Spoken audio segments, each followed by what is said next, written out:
C'est nous-mêmes, tout seuls comme des grands, qui nous sommes auto-infligés une quantité de complexification et de difficultés qui empêchent aujourd'hui le pays d'avancer complètement.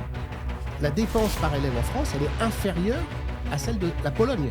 C'est évident aussi qu'on a mis des fonctionnaires dans des structures qui font doublon de partout, ça c'est aussi évident.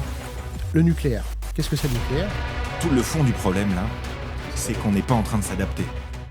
Aujourd'hui dans Les Financiers, on vous propose un tout nouveau format avec deux de nos chroniqueurs qui vont s'attaquer à un problème majeur de l'économie française et qui impacte notre vie à toutes et tous. Le financement et l'efficacité de nos services publics. On entend d'un côté comme de l'autre que l'État serait obèse, gavé d'impôts, mais dans le même temps, avec un service public dégradé, les lignes de chemin de fer qui ferment ou encore des écoles ou des hôpitaux saturés. Alors aujourd'hui, on a décidé de poser les chiffres calmement et de comprendre réellement où va notre argent. Est-on face à une crise de moyens ou face à une crise de gestion ? Paye-t-on trop d'impôts pour le service rendu ? Et surtout, qui et depuis quand est responsable ? Pendant un peu plus d'une heure avec nos deux invités, on va décrypter tout ça, chiffres à l'appui.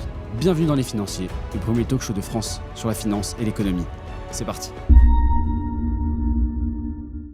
Aujourd'hui, pour traiter de ce sujet impactant pour l'économie française et pour chacun d'entre nous, on reçoit avec nous Mathias Bacchino, Senior Advisor chez Trade Republic. Merci Mathias d'être avec nous. Merci à vous de votre invitation. Et également Gilles Raveau, économiste et maître de conférence à l'Université Paris 8. Merci Gilles d'être avec nous aujourd'hui. Merci beaucoup à vous pour l'invitation. Et donc, pour commencer, moi j'aimerais bien qu'on pose le décor simplement. Concrètement, aujourd'hui, moi j'aimerais bien comprendre la photographie réelle de l'état de nos services publics. Et si on regarde la structure de notre budget, est-ce qu'on dépense moins aujourd'hui qu'on dépensait avant ? Gilles, si tu veux commencer. La vache. Alors bon, déjà dans les services publics, tu as des choses très différentes. On peut considérer par exemple que la police, c'est un service public, que la justice, c'est un service public. On voit bien que c'est pas la même chose qu'une caisse d'allocation familiale, qu'un commissariat, qu'un hôpital, qu'une salle de classe. Enfin, voilà. Donc le service public au sens large, ça représente des activités très différentes. C'est assez difficile de mesurer la part que ça représente dans l'économie pour une raison simple, c'est que dans tout ce que tu mesures dans l'économie, dans toutes les additions que fait l'INSEE dans tous les domaines, qu'est-ce que l'INSEE additionne ? C'est toujours des prix multipliés par des quantités, ce qui te permet d'avoir des valeurs monétaires. C'est comme ça que le PIB est calculé. C'est-à-dire qu'on peut, ce qui est extraordinaire avec l'argent, on peut additionner la richesse créée par une boulangerie et la richesse créée par votre entreprise. Alors que ça n'a rien à voir. Les services publics ne sont pas vendus. Donc combien est-ce qu'ils valent ? En fait, on ne sait pas. Et donc, combien est-ce qu'ils représentent dans la richesse nationale ? Qu'est-ce qu'ils permettent de créer ? Eh bien, évidemment, il y a plein de calculs qui sont faits, à des conventions, mais vraiment, je ne cherche pas du tout à esquiver la question. C'est vraiment très difficile de mesurer ce que ça coûte réellement et surtout et encore plus ce que ça produit réellement. Parce que moi, une idée fondamentale, et c'était une grande réussite de la France par le passé, c'est que moi, je défends les services publics, en fait, quasiment d'abord au nom de l'efficacité. C'est-à-dire que je pense qu'on a besoin de très bons services publics pour la complémentarité entre services publics et entreprises. Par contre, pour répondre vraiment à ton truc, il y a un chiffre qui m'énerve beaucoup, c'est les fameuses dépenses publiques qui représenteraient 56% du PIB. Et ça, ce chiffre, il est vraiment très gênant. Il est très gênant parce que d'une part, il est nécessaire dans les comparaisons internationales. Il est très utile pour, effectivement, comparer dans le temps, où on voit l'évolution. Voilà. Mais en fait, il est faux. D'accord ? Il est vraiment faux parce que le PIB, c'est la production intérieure brute, c'est de la production. Le PIB, c'est la somme des valeurs ajoutées. Et on ne peut pas, en fait, mettre notamment les dépenses sociales par rapport au PIB. On n'a pas le droit de le faire. C'est-à-dire que c'est comme quand, pour donner un exemple qui va plaire aux gens, quand Gabriel Zucman, il te dit le patrimoine des riches par rapport au PIB, on n'a pas le droit, quand on est un économiste, de faire cette division, parce qu'on mesure deux choses qui ne sont pas dans les mêmes réalités. Et donc, si je réponds concrètement, quand on regarde le PIB, c'est la production vendue. Et donc, une entreprise ou un service public va vendre son service ou ses biens. Il y a 4 possibilités. Soit quelqu'un qui achète pour consommer, là, des t-shirts, de la bouffe. Soit des entreprises qui investissent, qui achètent des machines. Soit c'est de la commande publique. Et puis, il y a les exportations et les importations. Quand on regarde le PIB de la France, 55%, c'est de la consommation privée. 28%, et ça, c'est le vrai chiffre, c'est l'État. Donc, c'est les services publics. Et c'est la construction d'infrastructures. Donc, c'est la participation de l'État. L'État représente en gros, si on est sérieux, l'État représente un gros quart du PIB de la France. C'est avant tout les salaires des fonctionnaires et c'est aussi quand on va construire des centrales nucléaires, des autoroutes, des lignes de chemin de fer à grande vitesse.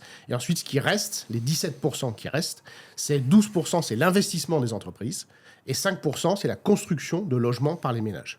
Donc voilà, donc l'État en France, c'est 28% de la richesse nationale. C'est pas 56%. D'accord. Ok. Et concrètement, aujourd'hui, est-ce qu'on a des solutions potentiellement pour améliorer ce ressenti des Français? Est-ce qu'il faudrait dépenser plus? Est-ce qu'il faudrait mieux réallouer les postes de dépenses? Comment on fait, Mathias, pour trouver des solutions?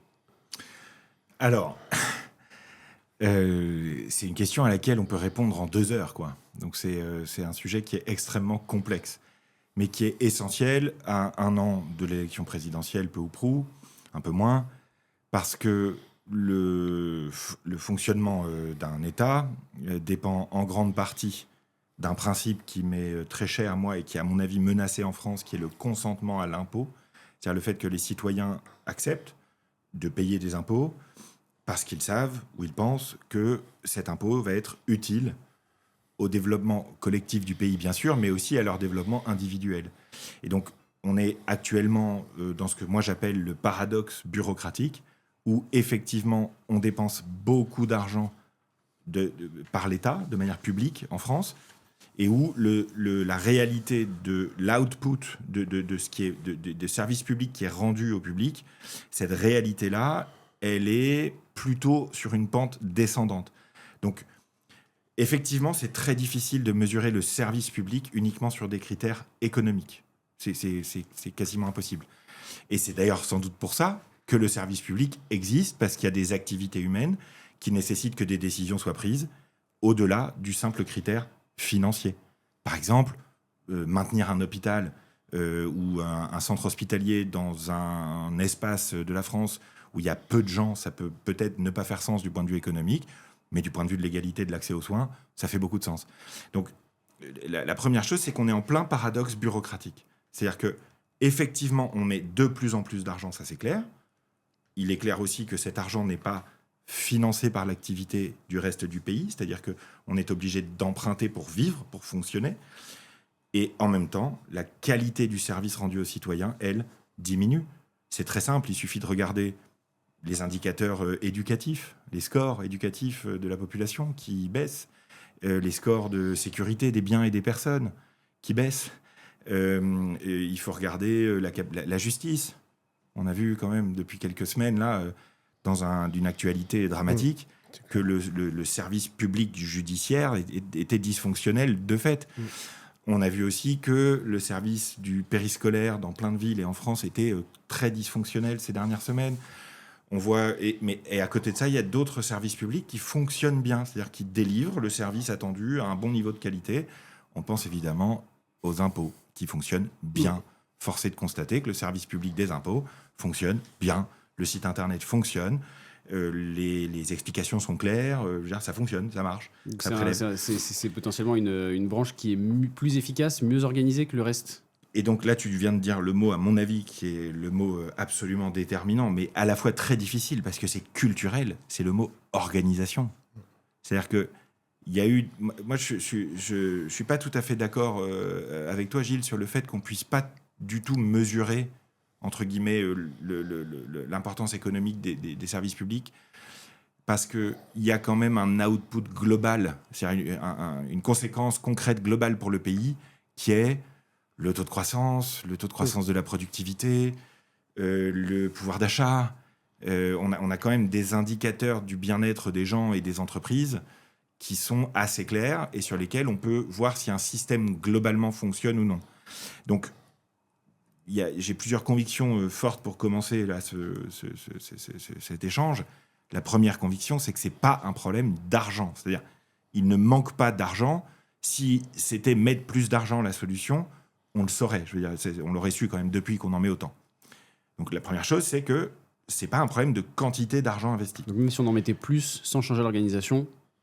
Si on ne change pas l'organisation, rajouter plus d'argent ne servira à rien. Ça, c'est assez clair, okay. Je crois. Ensuite, on sait aussi que quand on est bien organisé, ça peut fonctionner. Donc, ce n'est pas totalement perdu. C'est-à-dire, ce n'est pas impossible. Donc, on voit qu'on a un problème, en fait, de management public. Pas du management des humains, mais du management globalement des structures publiques qui, pour différentes raisons, et là, on peut être soit très pragmatique, très concret, soit plus philosophique, mais pour différentes raisons, ne fonctionne pas sur un principe d'efficacité. Elle fonctionne sur un principe plutôt de respect de la procédure, C'est ça. qui n'est pas, qui est opposé, à mon sens, au principe d'efficacité. Et là, on retombe sur l'un des quelques péchés capitaux du président Chirac envers la France, à savoir l'un d'entre eux étant le principe de précaution sanctuarisé partout, qui est une catastrophe absolue pour l'efficacité de l'action publique au sens large. Tout ce qu'on voit dans cette émission devrait changer la façon dont vous gérez votre argent. Comprendre l'économie et la finance, c'est essentiel, mais encore faut-il pouvoir agir dessus. C'est là qu'intervient notre partenaire à l'année, Trade Republic. Et ce mois-ci, ils mettent en avant quelque chose de concret. Épargner sans même y penser. La plupart d'entre nous dépensent tous les jours sans rien mettre de côté, mais avec le Save Back, Trade Republic vous reverse automatiquement 1% net de chaque dépense faite avec la carte, réinvestie directement dans le plan d'épargne de votre choix. Pour mettre ça en perspective, pour l'achat d'une place de concert à 100 €, c'est 1 € qui part travailler pour vous et sans rien faire. C'est plafonné à 15 € par mois, soit 1 500 € de dépenses. Une façon simple de commencer à épargner au quotidien, juste en payant comme d'habitude. Et à côté, il y a le plan d'épargne programmé. Vous choisissez l'actif de votre choix, une action, un ETF ou une crypto, pour un montant et une fréquence déterminée, et l'investissement se fait tout seul. C'est accessible dès 1 €, l'exécution est entièrement gratuite et c'est ce qui permet d'avancer à son rythme sur la durée. C'est une app complète, vous dépensez, vous épargnez, vous investissez au même endroit. Plus d'1 million de Français l'utilisent déjà et l'ouverture de compte prend moins de 5 minutes. Le lien est en description. Investir comporte un risque de perte en capital. C'est un sujet sérieux à traiter avec des acteurs sérieux. Merci à Trade Republic de soutenir les financiers et on reprend. Tu peux nous expliquer un petit peu ce qu'est le principe de précaution pour ceux qui nous écoutent ? Le problème, c'est que je vais avoir du mal à pas le caricaturer, quoi. C'est-à-dire que le principe de précaution, c'est tous les logements qu'on va construire en France vont répondre aux meilleures normes écologiques, aux meilleures normes pour les handicapés et aux meilleures normes pour la préservation de la biodiversité, mais en fait, on va plus en construire. Donc ce qui en fait est c'est positif. ça qui se passe en France. Ce qui en fait est positif, se retourne contre toi. C'est ce qu'on appelle mourir guéri. En fait, ce qu'il y a, c'est que tu fais référence au fait que ça a été sous Jacques Chirac, c'est pas lui qui l'a décidé, parce que c'est une décision de... mince, le nom m'échappe, mais du Parlement, c'est ça, c'est une révision de la Constitution française. Ouais, c'est que ça a valeur constitutionnelle, donc c'est supérieur à toutes les lois, quoi. Et en fait, il y a cette idée de... que effectivement, quand tu vas agir... C'est un peu comme la devise de Google, quoi. C'est surtout ne pas faire de mal. Alors Google, eux, ils la respectent pas parce que, par exemple, ils collaborent avec le Parti communiste chinois, donc sans aucun problème, voilà, pour pas subir des sanctions. Mais le principe de précaution, c'est qu'effectivement, en gros, c'est par défaut, effectivement, ne rien faire. Et si on agit, faire en sorte d'avoir vérifié qu'on agit le mieux possible en respectant toutes les meilleures contraintes, etc. Et donc là, effectivement, ça crée un truc très connu en économie, c'est le biais de la norme, le biais du régulateur, parce que forcément, et ça, tous les pays sont confrontés, c'est que les gens qui connaissent ces textes de loi, les gens très qualifiés, qui sont payés pour les mettre en œuvre, nécessairement, et c'est très bien que ça soit comme ça, juridiquement, donc pour des questions vraiment fondamentales d'état de droit, ces gens-là, nécessairement, ne subissent pas les conséquences de la création de richesse qu'ils empêchent. Ça ne peut pas être autrement. Parce que sinon, tu as un conflit d'intérêts monstrueux. En tout cas, sur les grandes décisions. Et donc, c'est très, très bien. Le seul problème, et en fait, ça renvoie aussi, je suis tout à fait d'accord, au contexte général, c'est que si on avait, comme la Pologne, 5% de croissance par an, si on innovait, si on avait eu un Google français ou un Apple français ou voilà, tu peux donner 1000 exemples, on s'en ficherait, en fait. Le problème, c'est qu'on a un cumul de choses qui est aussi lié au vieillissement de la population. C'est que plus on est âgé, plus on est conservateur sur tous les aspects, etc. Donc en fait, moi, c'est ce que je dis toujours à mes étudiantes et étudiants, il faut faire attention. Mais là, on est dans une période très difficile en France, qu'on a un cumul, c'est une sorte d'accident historique, qui est un peu le pendant de la génération de mes parents. Eux, ils ont eu que des accidents historiques heureux. C'est-à-dire que voilà, l'après-guerre, le développement des services publics, la progression énorme de l'espérance de vie, etc. Alors juste pour revenir... pour dissiper une idée reçue qui est souvent fausse sur les fonctionnaires. Donc j'ai amené quelques chiffres qui sont ceux de François Ecal. Je conseille beaucoup son site FIPECO, qui est la référence absolue en matière de... C'est un monsieur qui lui-même qui a une grosse retraite de la fonction publique et qui est un peu obsédé par le fait de compter les fonctionnaires. Bon, il fait ça avant de s'endormir le soir, pourquoi pas. Bon, alors, si on fait 97, depuis 97, donc voilà, on prend une longue période, c'est sérieux. On a, alors là, attention à la crise cardiaque, 1 150 000 fonctionnaires de plus. Je te coupe pas, mais si je prends certaines personnes à gauche, on nous dit qu'il faudrait plus de fonctionnaires et augmenter les salaires pour relancer la consommation et relancer la croissance. Et de l'autre, on nous dit qu'il faut supprimer des fonctionnaires. On peut pas dire ça. Ouais, bon. Alors, non, 2026 quand même. Non, mais alors pour. Du coup, je vais dans ton sens. Non, ouais, fascisme m'a totalement fait perdre mon fil, c'est pas grave du tout. Non, mais ça, je réponds à ça parce que c'est un argument que j'ai longtemps défendu, parce qu'effectivement, ça a été vrai. Non, mais ça, en termes d'histoire des idées, c'est important à comprendre. Je l'ai dit tout à l'heure, la première composante du PIB de la France, c'est la consommation des ménages, c'est 55%. Pourquoi est-ce que cet argument n'est plus vrai du tout ? C'est que nous importons l'essentiel des choses. C'est-à-dire que là, ici, nous sommes en Chine. Hein, s'il y avait des petits drapeaux sur ce micro, sur la table, sur mon polo, sur etc., voilà. Alors, si on était en Chine, les services publics seraient de meilleure qualité. Ça dérape. Donc, voilà, ça sera coupé au montage. Je reviens. Non. Non, c'est pas ce qu'on m'avait dit. Donc, 1 150 000 fonctionnaires de plus donc, depuis 1997. C'est la même proportion que l'emploi privé. Donc, la part des fonctionnaires dans l'emploi total n'a pas augmenté.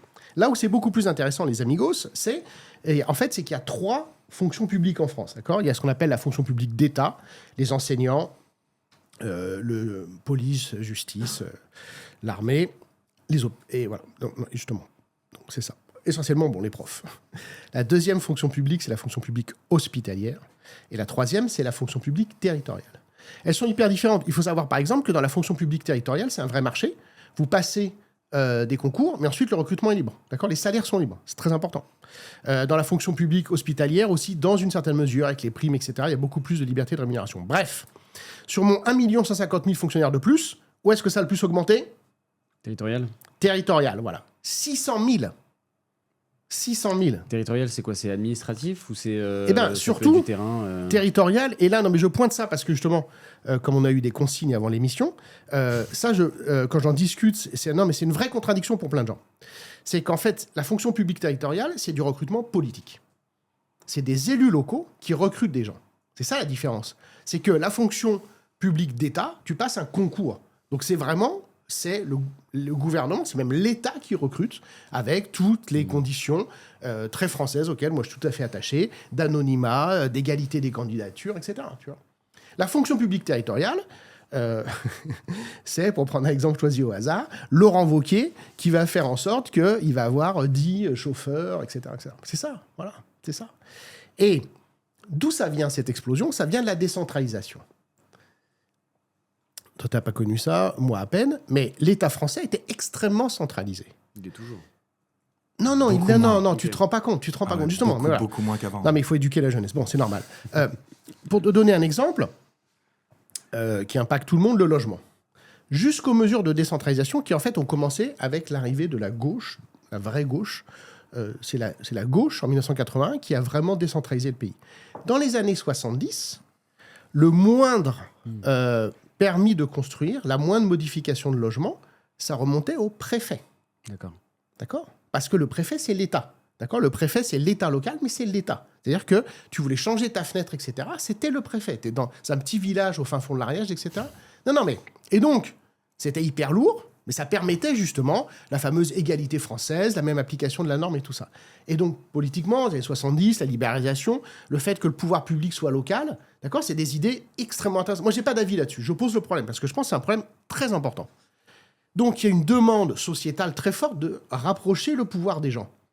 Mais qu'est-ce qui se passe quand tu rapproches le pouvoir des gens ? Et justement, j'ai donné l'exemple de Laurent Wauquiez et de ses dérives, parce que c'est un très bon exemple.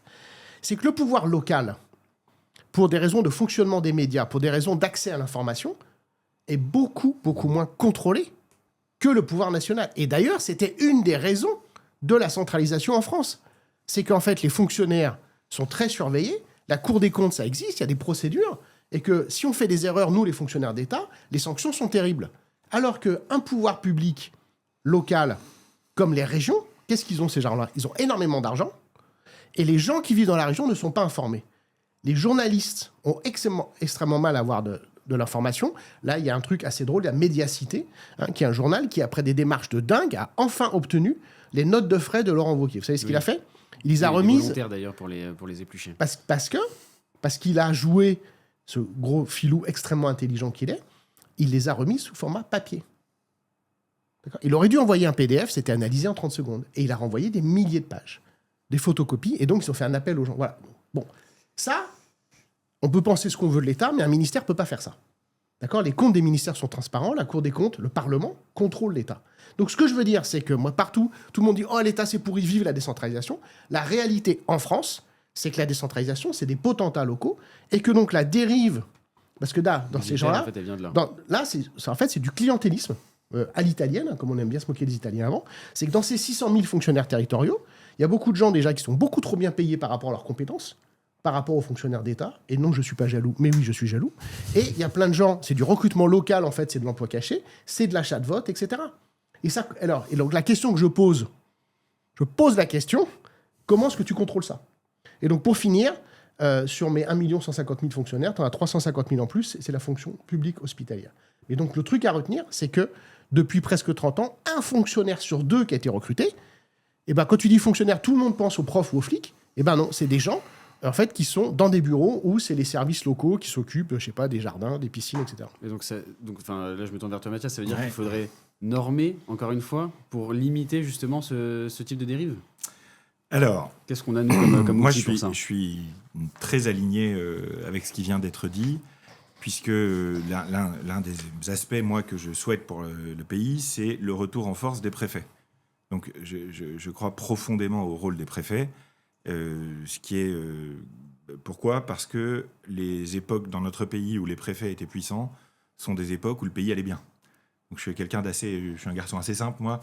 J'essaye de regarder ailleurs ou dans le passé qu'est-ce qui a marché et de le refaire. C'est comme ça qu'on a fait Trade Republic, soit dit en passant, et en regardant ce qui marche et en doublant et en arrêtant ce qui marche pas.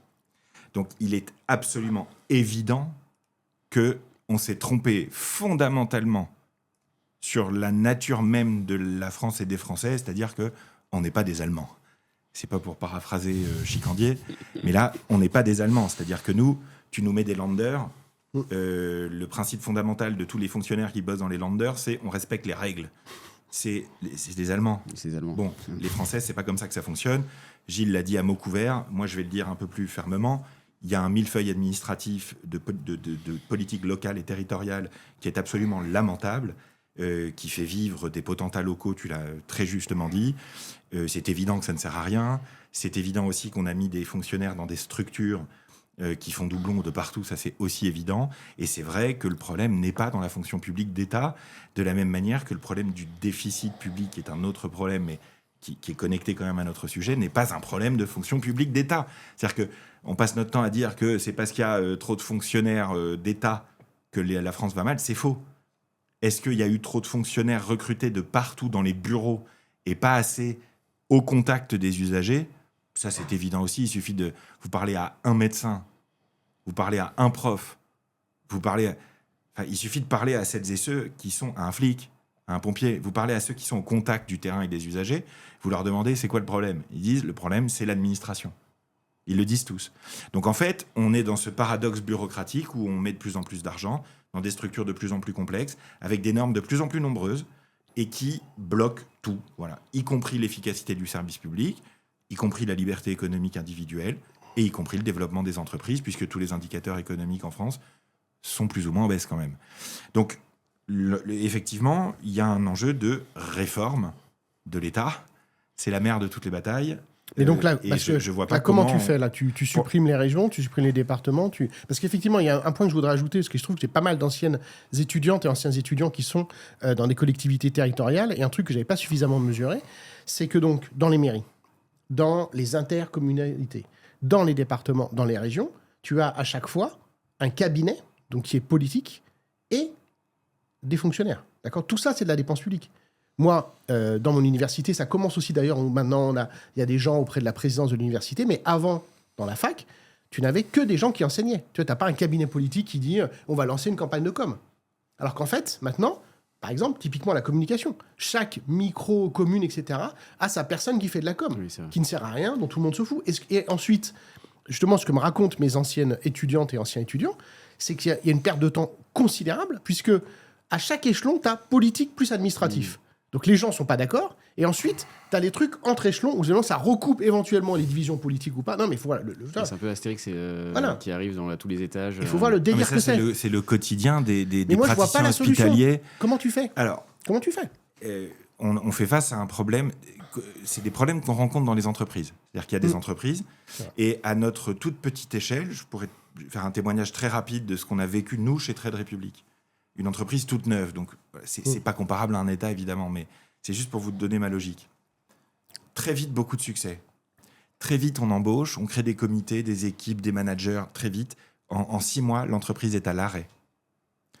On fait une réforme, entre guillemets, qui consiste aussi à se séparer d'employés, et on recrée une organisation complètement légère, c'est-à-dire avec très peu d'échelons hiérarchiques, avec très peu de règles, avec la possibilité de contacter n'importe qui dans l'entreprise si tu as besoin, avec comme seul indicateur le résultat. C'est-à-dire aucun indicateur qu'on appelle d'input, c'est-à-dire aucun indicateur d'effort, de est-ce que tu as fait le comité, est-ce que tu as bien fait le truc, est-ce que tu as bien... Rien du tout, que des indicateurs de résultats. Et au début, évidemment, il y a toute une partie des employés qui se sentent mal dans ça. Parce que ça va contre leurs habitudes, leurs valeurs, ce qu'ils pensent être bien, en plus. Parce que quand tu es dans la bureaucratie, tu penses que c'est bien. C'est ça qu'il faut comprendre, c'est que c'est une question de perception, beaucoup quand même. Et il y a beaucoup de gens qui pensent faire bien leur travail parce qu'on leur a mis en place un cadre et une culture qui valorise quelque chose qui n'est pas efficace. Donc c'est un problème qui est un problème culturel. C'est un problème culturel. C'est-à-dire qu'il faut que petit à petit, et sans doute en commençant par un spoil system à la française qui réforme la manière où les hauts fonctionnaires, et en particulier les très hauts fonctionnaires, sont nommés et en poste. Et à mon sens, il faut faire comme aux États-Unis, c'est-à-dire que quand un nouveau président arrive ou un nouveau gouvernement arrive, il faut pouvoir changer les têtes principales de l'administration si elles ne sont pas d'accord avec la politique qui va être menée. Et il faut espérer qu'ensuite, les têtes en haut, on puisse peut-être changer leurs objectifs, parce que, in fine, la culture dépend beaucoup des objectifs que tu te fixes. Et si on change les objectifs et qu'on met des objectifs concrets et des objectifs surtout d'output, c'est-à-dire il faut qu'une plainte d'un enfant victime potentielle de violences sexuelles soit traitée dans telle durée, soit vérifiée par tel truc. Il faut que quelqu'un qui arrive aux urgences, il n'attende pas plus de temps. Il faut des objectifs concrets. Mais il est absolument inévitable de passer par une période d'opposition brutale. C'est-à-dire que je ne sais pas comment on fait ce changement culturel dans la fonction publique sans passer par une période où quelqu'un qui sera probablement détesté ensuite va faire pendant quelques années les réformes, un équivalent à Hartz, Schröder en Allemagne. Voilà, il y en a des équivalents. Donc c'est un problème qui est avant tout un problème d'organisation, et c'est un problème culturel de la manière dont les services publics sont envisagés. Il y a une solution assez simple pour que ça change aussi. Ça serait effectivement d'utiliser l'intelligence artificielle pour rendre transparent la gabegie. C'est-à-dire que moi, j'ai fait l'exercice là récemment grâce à Jean-Pascal Beaufray, qui a recalculé... qu'on a reçu d'ailleurs récemment sur les financiers. Qui a recalculé les chiffres du déficit du système de retraite en France. En tout cas, une présentation comptable différente des chiffres du déficit. Non, mais qui est la seule. À mon avis, il a raison. Non, mais c'est pas... Eh bien, il a raison. Il n'y a aucun débat. Non, mais... Donc, moi, je suis allé présenter ces chiffres dans des grandes émissions, etc. J'ai fait 1 million de vues dessus en quelques jours. C'est en rendant transparent les choses qu'on pourra ensuite discuter des solutions. Mais la première chose qu'il faut faire, là, c'est retrouver un peu de réalité et rendre visible. Donc, le paradoxe bureaucratique, il faut lui opposer une révolution du bon sens. Voilà, moi, c'est ça que je défends.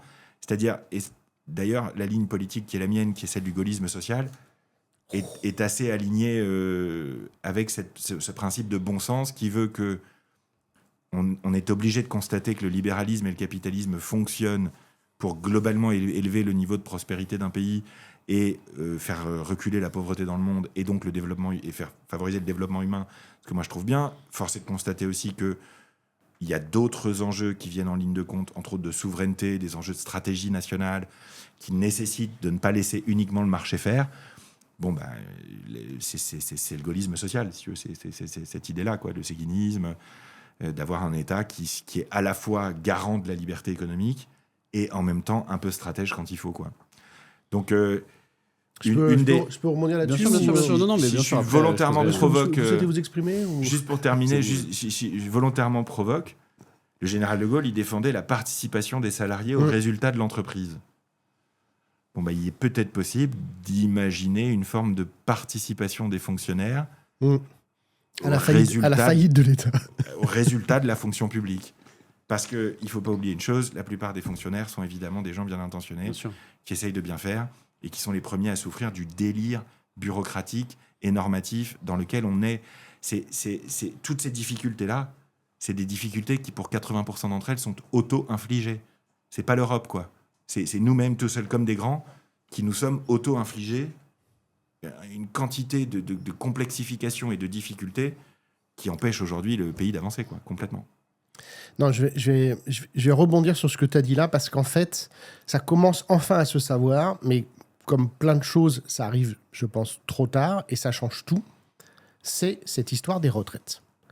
Et c'est une histoire qui... Non, mais tu vas voir, sous l'angle dans lequel je vais le présenter, c'est une histoire difficile à croire, même pour moi, et j'imagine pour la plupart des gens.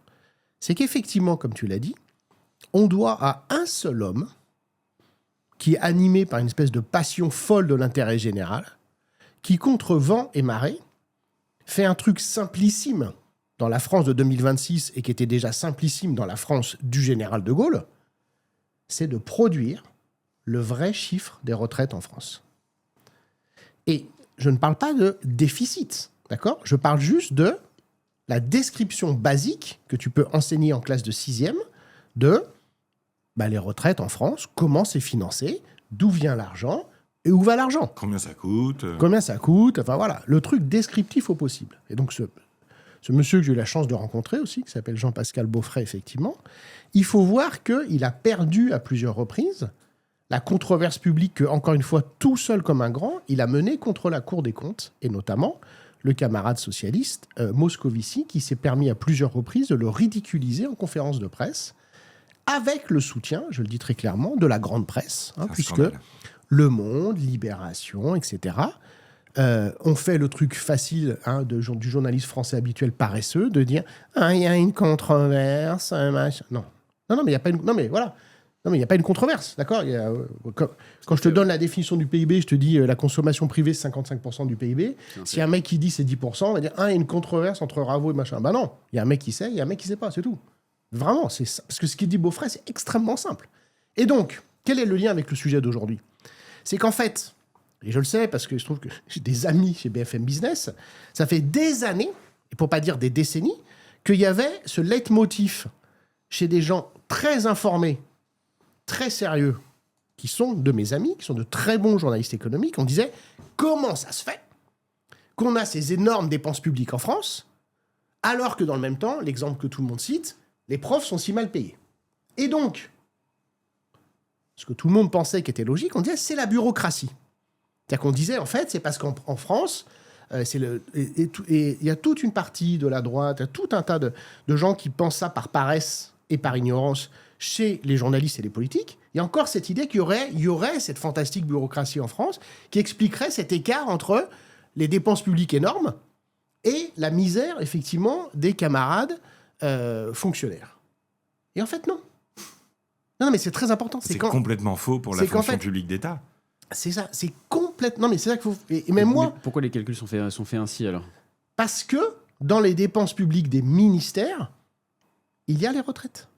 Donc, c'est-à-dire que dans le budget de l'éducation nationale, dans le budget de la justice, si par exemple on dit qu'on dépense 100 milliards pour l'éducation nationale, en fait, il y a potentiellement 20 milliards pour les retraites. C'est pas potentiellement, il y a 20 milliards qui servent à payer des retraites. Mais donc ça veut dire... C'est pas potentiellement et c'est pas 20, et justement on n'arrive pas. Non, c'est un exemple, mais... Non, mais pour te dire. Donc ça veut dire qu'en fait, en proportion, et ça revient sur la première question que je vous ai posée, voilà. En fait, on dépense moins aujourd'hui pour l'éducation, et c'est peut-être pour ça qu'il y a un déclassement de la France dans les classements.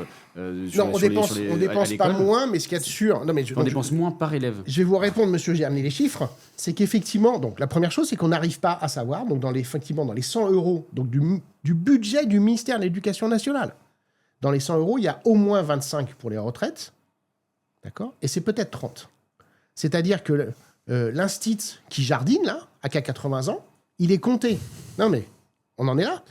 Et que j'adore, évidemment. Je dois ma vocation à mes instits, je joue au foot avec eux pendant l'étude et tout ça. Alors, amour inconditionnel, tout ce que tu veux. Il est compté dans les dépenses publiques d'éducation de la France. D'accord ? Sa retraite est transmise à Eurostat. Sa retraite est transmise dans les statistiques nationales que la France transmet au FMI et à l'OCDE. Dans les comparaisons internationales, la dépense publique d'éducation française est dans la moyenne de l'OCDE. Parce qu'il y a 30% de retraite. Et donc, il y a tout un tas... Le PIB est complètement surévalué d'ailleurs, à cause de ça aussi. Enfin, bon. C'est incroyable. Non, c'est incroyable. C'est pour ça que j'ai commencé en disant que c'est une histoire de fou, que c'est incroyable. Et donc, tu as par exemple... C'est typiquement le genre d'histoire qu'il faut développer. Et alors, il se trouve que je suis allé le raconter sur une chaîne amie qui s'appelle Légende il y a 3 semaines. La vidéo en est à quasiment 1 million de vues. Voilà. Et donc, à chaque fois qu'on parle de trucs comme ça, sur des trucs grand public, ça commence à être connu. Et surtout, là, on a le ministère... Voilà, c'est ça. Le ministre Amiel, qui a annoncé que peut-être il allait falloir faire la transparence. C'est ça. Et tu avais une autre ministre qui est aujourd'hui à la Cour des comptes, qui était ministre du budget il y a 2 ans, je crois, qui l'avait dit aussi à mot couvert. Amélie de Montchalin. Oui. Tu as Édouard Philippe qui l'a dit à mot couvert dans son livre aussi. Mais pour une raison qui m'échappe, personne ne l'a dit franchement, c'est-à-dire, oui, on ponctionne dans toutes les activités de l'État des sommes colossales pour financer le système de retraite, et on ne le dit pas. Ce qui fait qu'on ne peut pas débattre du vrai sujet, ce qui fait que tout le monde pense que c'est la gabegie dans les ministères, alors que c'est faux. Si je récapitule notre échange, c'est l'inverse. Alors, on a un problème, moi je le présente comme ça, on a un problème de normes trop nombreuses au niveau global. Au niveau de l'État, le problème principal, c'est les normes. Au niveau de la fonction publique territoriale, le problème principal, c'est la pure bureaucratie, quoi.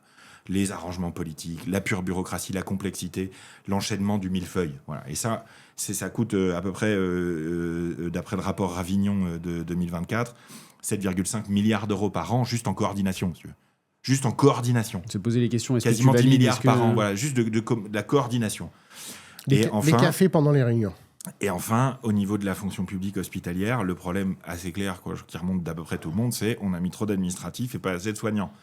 Donc, à partir du moment où on a la vérité sur le déficit et donc sur le budget et donc sur ce qu'on peut faire, pas faire, à partir du moment où j'espère que l'intelligence artificielle va nous aider à réduire le magma normatif de normes qui bloque tout. Et enfin, il faudra du courage politique pour défaire le millefeuille territorial français en remettant beaucoup plus de pouvoir au préfet, ce qui est à la fois napoléonien, gaulliste... en tout cas, dans les périodes où la France a bien fonctionné, la France était organisée comme ça. Voilà. Alors, pour revenir, effectivement, il y a l'Institut des politiques publiques, là, vous pouvez inviter les auteurs de la note, qui ont fait les calculs pour le collège. Et donc, ce dont on se rend compte, et là, effectivement, pour répondre à ta question sur... non, on ne dépense pas moins par élève, mais dans notre économie, on devrait dépenser de plus en plus. Et on s'est fait doubler par des pays dont le niveau de vie moyen est très inférieur au nôtre. Et donc, ils ont recalculé la réalité des dépenses publiques par élève. Et donc, on dit, par exemple, je crois qu'une année au collège, en fait, ça coûte 10 000 euros par an. Donc, mais en fait, c'est 7 000, parce qu'il y a 30% de retraite. Quand tu fais ça... Non, je sais. Non, c'est pour ça que je te dis que c'est de la folie. Quand tu fais ça, tu te rends compte que la dépense par élève... Et je vais revenir sur un truc avec un vrai désaccord avec toi. La dépense par élève en France, elle est inférieure à celle de la Pologne. D'accord ? En montant en euros, en montant absolu. D'accord ? Je te dis pas quand tu ramènes au niveau de vie moyen de la population. Les pays scandinaves, la dépense par élève, quasiment le double. Le double de la nôtre. Donc, il y a un abandon, en fait, des familles, des enfants par l'État français. C'est ça la réalité. Et là où je n'ai pas du tout de solution, mais là où j'ai un gros désaccord, c'est qu'évidemment qu'il faudrait fortement augmenter les salaires des enseignants. Ah, ça c'est évident. Non, mais attends, je finis juste. Quand on fait les classements des systèmes éducatifs les plus performants, D'accord ? En fait, que tu regardes une analyse statistique des facteurs explicatifs, le premier, c'est la rémunération des enseignants. Donc, je donne quelques chiffres. Les instituts en France, sur l'ensemble de la carrière, les professeurs des écoles, le salaire moyen, ou médian, c'est 2 500 € net. Au collège, au lycée, c'est 2 900. Il y a un truc quand même qui me rend fou, qui est quand même très énervant, c'est dans le débat politique général, des gens de droite, qui se disent libéraux, c'est que quand ils pensent fonctionnaires, ils oublient, on va espérer qu'ils oublient, le principe de leur raisonnement qui est le marché. C'est-à-dire que quand on parle des fonctionnaires, d'un coup, le marché du travail disparaît. C'est fascinant quand même. Et donc moi, ce que je rappelle, c'est que, là j'ai vu le ministre de l'Éducation qui a dit on aura suffisamment de profs à la rentrée. Mais là, ça me donne envie, alors soit de tuer tout le monde, soit de me flinguer. Non. C'est qu'un pays comme la France, le problème n'est pas d'avoir suffisamment de profs. Le problème, c'est qu'il faut que celui que j'étais à 20 ans, c'est-à-dire un des étudiants les plus brillants du pays, il faut que ces gens-là aient envie de devenir prof. Il faut que ça soit... Enfin, tout le monde comprend bien qu'il faut que les profs, ça soit les meilleurs étudiants. Or, ça fait au moins une génération. Moi, j'étais une espèce d'imbécile. Je ne savais pas que je serais dans une telle galère salariale 30 ans plus tard, quand j'étais étudiant à Normal Sup. Mais les étudiants de Normal Sup, déjà à mon époque et depuis une génération, ne veulent plus être profs parce qu'ils savent que même s'ils sont agrégés, etc., qui sont en haut de la hiérarchie, ils sont beaucoup moins bien payés en dépit du temps libre, de la qualité. C'est du bon sens. Non, mais c'est du bon sens. Non, mais oui, c'est du bon sens. Mais là où ça boucle pas, c'est que d'où tu vas sortir l'argent pour augmenter fortement les enseignants. Alors, et pour répondre à un autre truc que tu as dit, moi, par contre, effectivement, j'ai une réforme de la fonction publique, mais qui supposerait, et alors c'est ça qui est marrant, effectivement, un moment gaulien, c'est-à-dire quelqu'un qui, à un moment à la fois, disons, satchério-gaulien et jaurétien, allez, c'est que quelqu'un qui soit extrêmement attaché à l'avenir du pays, quelqu'un qui soit extrêmement respectueux du travail des fonctionnaires, et quelqu'un qui ait le courage politique de faire quelque chose qu'il faut faire, c'est supprimer pour l'essentiel de la fonction publique, le statut de la fonction publique. C'est-à-dire que les profs, on est en CDI. Comment est-ce que tu fais ça politiquement ? Tu l'achètes, justement, c'est là l'opportunité politique qu'on a, par la hausse des salaires. Non, mais, c'était ma proposition. Oui, non, mais c'est non. J'allais venir sur cette proposition-là. Et le truc, c'est que tu dis, bah justement, les fonctionnaires... C'est évident. Enfin, moi, je trouve ça évident. Voilà, tu regardes la réalité, tu dis, en fait, ce qui est dément, c'est que nous, les fonctionnaires, en fait, qui on est ? Évidemment, dans la fonction publique, il y a assez peu, par exemple, d'ouvriers agricoles. Tu vois, il y a assez peu de vendeuses en magasin. Ce que je veux dire, c'est que les métiers de la fonction publique, c'est les gens les plus qualifiés du pays, ceux qui ont fait le plus d'études. Donc, c'est pour ça que ça m'énerve les comparaisons de salaire. C'est évidemment que, normalement, dans la fonction publique, les salaires sont plus élevés que dans le privé, parce que la plupart des gens dans le privé, ils sont ouvriers, employés. C'est la moitié de la population active. Tout le monde n'est pas cadre chez Trade Republic. Donc, une personne sur deux qui travaille, d'accord, elle est ouvrière ou employée. Il faut quand même mesurer ça. Et forcément, ces gens-là sont très preux. Donc, la structure salariale n'est pas du tout la même. Et donc, le projet politique qui, effectivement, grossit dans la société, le seul qui a du sens, c'est de dire... je vous supprime ce truc auquel vous êtes extrêmement attaché, donc c'est extrêmement douloureux pour plein de gens. Ou alors on fait une réforme un type comme France Télécom, soit vous restez dans l'ancien statut, etc. Ou alors vous basculez en statut privé, mais je vous augmente, alors là il faut faire les calculs, de 10%, 15%, 20%. C'est 20%. Moi, voilà. Moi aussi je pense que c'est 20%. Dans mes calculs, je suis tombé sur 20%, c'est-à-dire que tu proposes aux gens, c'est ça. Soit vous faites un CDI et on vous augmente de 20% en salaire net. Voilà. Soit vous faites un contrat de la fonction publique, mais vous savez... Enfin, vous restez comme vous êtes, quoi. Vous savez que vous échangerez... que le trade, entre guillemets, le contrat que vous passez avec l'État, c'est que vous allez être moins bien payé, mais vous serez en sécurité.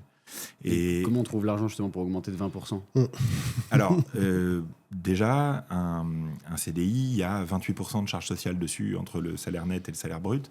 Si je dis pas de bêtises, c'est ça. Un employé de la fonction publique, c'est 80%. Ou 88, je sais plus, entre 80 et 88 d'après les chiffres. Je crois que c'est moins, je crois que c'est plutôt 70. Salaire égal, si vous avez tous les deux le même salaire, toi qui es dans le privé et Gilles qui est dans le public, Gilles coûterait quasiment 2 fois plus cher c'est à salaire égal. Parce qu'on prend des surcotisations pour payer les retraites. Ouais, c'est ça, c'est délirant. Au lieu de dire, voilà, on a un problème de retraite, on dit, les salaires des fonctionnaires, ça coûte cher. Donc on se retrouve avec des fonctionnaires qui sont parmi les moins bien payés en net de l'OCDE, mais qui coûte le plus cher au monde quasiment, je crois, en super brut. Donc là aussi, tu retombes toujours sur le même problème de système de retraite. Donc effectivement, il y a cette piste non, mais après, il faut dire les choses. l'augmentation La de seule salaire façon en de financer basculant dans ça, le c'est de baisser les retraites, en fait. Bah non, mais tu vois, tu peux pas. T'as vu la dette qu'on a. C'était pas vrai il y a 30 ans. C'est-à-dire qu'il y a 30 ans, on aurait pu basculer petit à petit, Exactement. être plus malin, faire comme la Suède, faire comme l'Australie, faire comme la Suisse, faire comme tout un tas de pays qui se sont adaptés, en fait. Tout le fond du problème, là, c'est qu'on n'est pas en train de s'adapter. Voilà. On n'est pas en train de s'adapter. On s'est arc-bouté sur un système dans les années 90 et on a refusé l'adaptation, en fait. Et pour quand même préserver la face, on a masqué, habillé, déguisé. Et après, on a proposé aux gens, et ça me rend malade, moi, des boucs émissaires. On leur a dit, c'est ces salauds de fonctionnaires qui travaillent pas. C'est les salauds d'élite à Paris qui font exprès. C'est l'immigration. C'est les pauvres. Maintenant, alors en ce moment, c'est les riches. Voilà, on propose des boucs émissaires au malheur du monde, au malheur des Français, alors que la réalité, elle est beaucoup plus prosaïque que ça. On a perdu de vue l'efficacité. Et là, moi, je voudrais quand même arriver sur un sujet, Gilles, je ne sais pas s'il est pertinent ou pas, mais c'est un sujet de morale publique. C'est-à-dire que aujourd'hui, on a plusieurs solutions pour ça, pour régler ces problèmes dont on discute depuis tout à l'heure. C'est-à-dire, faire un spoil système à la française, c'est-à-dire avoir des têtes qui changent dans l'administration pour essayer de fluidifier un peu l'efficacité de l'action publique. On a la fameuse hausse des salaires nets pour les fonctionnaires, pour qu'ils soient plus heureux dans leur travail, plus motivés aussi à se battre. On sait qu'il y a un problème quelque part avec la surnormatisation, le fait de mettre toujours plus de lois, de normes, de règlements, et le principe de précaution. Et il y a un truc après que je ne sais pas régler et qui tient quelque part à une forme de morale publique, c'est-à-dire qu'il y a, entre autres dans la territoriale, des gens qui acceptent que ce soit la gabegie, c'est-à-dire qu'il y a des comités qui se tiennent, où la conclusion du comité, c'est une catastrophe pour le public, et où ça fait plaisir juste à un politique, où ça préserve l'ego d'un haut fonctionnaire ou quoi. Dans ce comité-là, à un moment donné, il y a quelqu'un qui doit se lever et dire « on ne peut pas faire ça ». Et pourquoi on a perdu parce que quand tu regardes ce qu'étaient les hauts fonctionnaires et les préfets dans les années 60, t'étais sur des mecs de très haut niveau, incorruptibles, et qui avaient une haute idée de la France et de l'organisation nécessaire pour qu'on reste un pays fort, quoi. Donc, et comment on remet de la morale, ça, je ne sais pas. Ce que je sais, moi, en revanche, c'est que la toute première étape, pour moi, elle est parfaitement claire. Il faut rendre transparent la gabegie. Sans jugement, sans sauter tout de suite sur la solution. C'est là où je ne suis pas du tout aligné avec les libéraux, par exemple. La France a aujourd'hui, de manière évidente, besoin de libéralisme, parce qu'on est allé trop loin de l'autre côté, entre guillemets. Mais je ne suis pas d'accord avec les libéraux qui présentent immédiatement la solution idéologique que si on laisse faire le marché, ce sera mieux. Oui, bien sûr. C'est souvent vrai, et c'est vrai qu'en France, on a besoin de ça en ce moment pour revenir un peu vers un modèle plus équilibré. Mais c'est pas vrai de dire, à mon sens, le marché, ça marche toujours mieux. C'est pas vrai. Et en ayant une approche comme ça idéologique trop caricaturale, je trouve, ils desservent finalement la cause. Donc, moi, je suis partisan d'une révolution du bon sens où on met des indicateurs objectifs de qu'est-ce que ça donne, quelles sont les conséquences concrètes. Et là, il faut retrouver de la causalité dans l'action publique. Il faut retrouver la possibilité de dire si ça ne marche pas, c'est parce qu'il s'est passé ça, ça et ça. Voilà, il faut retrouver du bon sens et de la causalité pour pouvoir ensuite mettre en place les procédures qui vont bien fonctionner. Jusqu'à il y a un an, j'étais extrêmement négatif là-dessus, et mes échanges avec les personnalités politiques de premier plan étaient principalement basés sur « il faudra tout casser, tout refaire de zéro ». Okay. Depuis un an, j'ai l'espoir qu'une jeune génération qui est pas dans le conservatisme, qui est dans le développement parce qu'elle souffre de la situation actuelle, associée à de l'intelligence artificielle, on puisse améliorer les choses plus facilement. Mais c'est pas gagné. Non, c'est sûr. Je voudrais revenir. Il va falloir beaucoup de courage, comme tu disais tout à l'heure. Non, mais je voudrais revenir parce que vraiment, dans cette France, c'est drôle. On est dans OSS 117, là, dans cette France du général de Gaulle, et qu'effectivement, non, mais c'est vrai. Donc, le nucléaire. Qu'est-ce que c'est le nucléaire ? C'est l'exemple parfait d'une réussite d'un service public extrêmement écologique et d'une complémentarité publique-privée. C'est-à-dire que tu as un donneur d'ordre. Alors, contrairement à ce que les gens croient, j'insiste là-dessus, je connais un peu l'histoire d'EDF, le parc nucléaire a été financé par l'entreprise, n'a pas été financé par l'État. C'est-à-dire que le parc nucléaire, pas par les clients, les usagers. C'est-à-dire que dans l'abonnement, en fait, là, le parc nucléaire, ça n'est pas une deuxième dépense de l'État. Ça a été financé par nos abonnements chez EDF, entièrement. Donc c'était entre guillemets rentable. C'était ultra rentable. Oui. Et quand tu fais ça, évidemment, tu crées une filière privée de l'électrotechnique qui ensuite, si on n'avait pas fait les très mauvais choix qu'on a fait, aurait été une source énorme de revenus à l'exportation. Tu vends ton savoir-faire, tu crées des centrales, etc.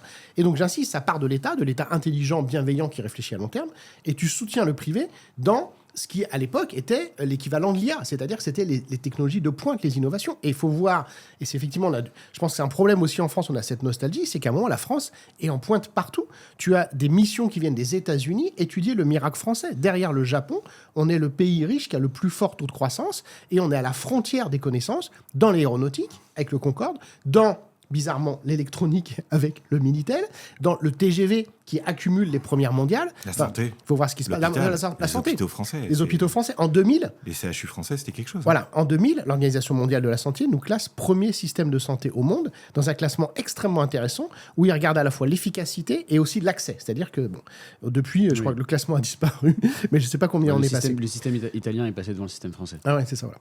Mais je voudrais revenir sur un truc, c'est que, là aussi, parce que pour m'adresser à mes chers électeurs bourgeois de droite, le service public, en fait, en France, il est partout, et y compris, et donc j'ai publié récemment une bande dessinée où on traite de ce sujet dans l'éducation. L'exemple typique, c'est ce qu'on appelle donc le secteur privé sous contrat. Qu'est-ce que c'est que le secteur privé sous contrat dans l'éducation ? Je ne comprends pas que ça existe comme économiste, et encore moins comme citoyen.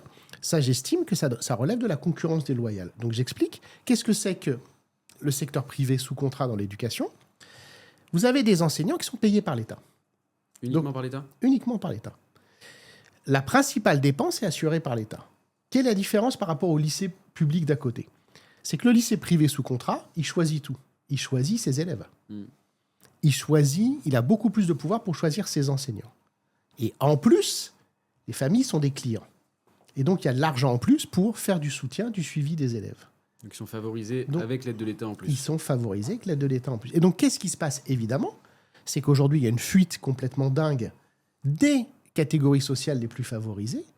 On a des projections. Il y a Julien Grenet, qui est un super économiste de l'éducation, qui l'explique depuis des années maintenant.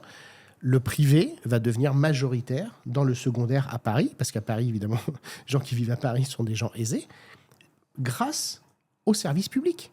Et ces gens-là, ce qui est drôle, se vivent comme on est dans le privé. Même chose avec la médecine. D'accord ? C'est-à-dire qu'en fait, la force du service public français, c'est justement qu'il a toujours fait de la place au privé.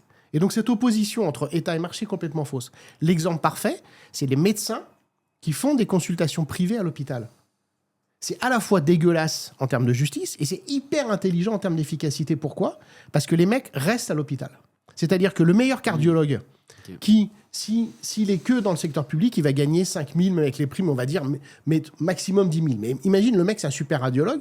Dans le privé, ta vie en dépend, il peut monter à 50 000 par mois. Il va rester dans le public parce qu'il fait des consultations privées à l'hôpital. C'est donc du bon sens. Mais ça, pourquoi c'est pas ? pragmatique comme approche. C'est pragmatique, c'est pragmatique. Non, mais ça crée des inégalités. Mais ce que je veux dire, c'est qu'il faut mêler les deux, en fait. Pardon ? Ce que tu dis, c'est qu'il faut un peu mêler les deux. Non, mais ce que je veux dire, c'est que simplement, ça serait bien que plein de gens, dont le métier est quand même de nous informer, ce que je te dis là, la plupart de mes chers... J'ai été journaliste et j'ai découvert justement l'ignorance. Le truc qui m'a le plus attristé, c'est l'ignorance crasse de la plupart des journalistes français qui, d'une part, ne savent rien, qui, pour certains, ont quand même des gros salaires de bâtards, qui trouvent normal d'avoir des avis sur tout en ne sachant rien et qui ne veulent pas apprendre quand toi, tu es disponible pour leur expliquer. Ce qui est assez différent des créateurs de contenu, des chaînes YouTube, et ce qui explique, à mon avis, notre émergence. Et ce qui est aussi... oui, exactement. Et ce qui est aussi assez différent du journalisme anglo-saxon pour lequel j'ai une passion depuis tout petit. J'écoutais la BBC sur les ondes courtes sur une radio dans les années 1990. Je ne sais pas pourquoi nos journalistes français sont aussi nuls et pourquoi ils vivent aussi bien le fait d'être aussi nuls, y compris sur le service public. C'est un truc absolument dramatique. Ça s'appelle un pouvoir sans contrôle, Gilles. Bon, enfin, je m'en fiche des causes, mais j'ai bien vécu les conséquences. Et donc, je reviens sur ce truc, parce que là, on va peut-être pas être d'accord, c'est que j'estime que dans l'éducation, par exemple, et aussi dans la santé, et je donne mes 2 exemples, soit c'est public, soit c'est privé. Donc, soit tu vas dans un lycée public de plus en plus pourri, soit tu vas dans un lycée privé, mais tu payes tout. Donc tu payes des impôts et en plus tu payes... Oui, parce que tu fais le choix de plus être solidaire des autres. Eh ben oui. Eh oui. Et de la même façon, dans la santé, c'est les médecins. Moi, je serais pour que, effectivement, la consultation n'est pas assez élevée, que donc le tarif de la consultation soit plus élevé.